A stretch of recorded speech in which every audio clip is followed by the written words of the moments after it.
Conselho Ministro anar o período vigência suspensão do ensino-aprendizagem na prática artes marciais.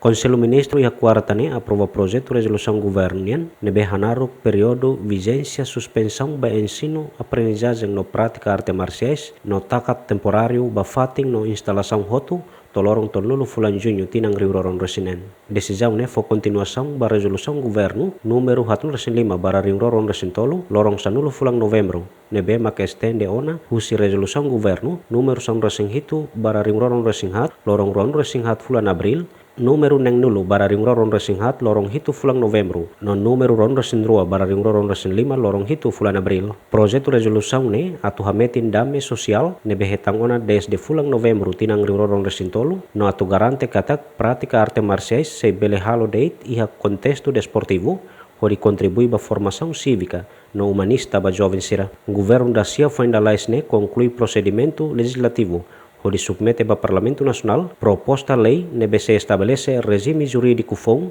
ba prática artes marciais to aprovação no tama e a vigor. Aderto Ximenes, Bemida Ximenes, Yemen.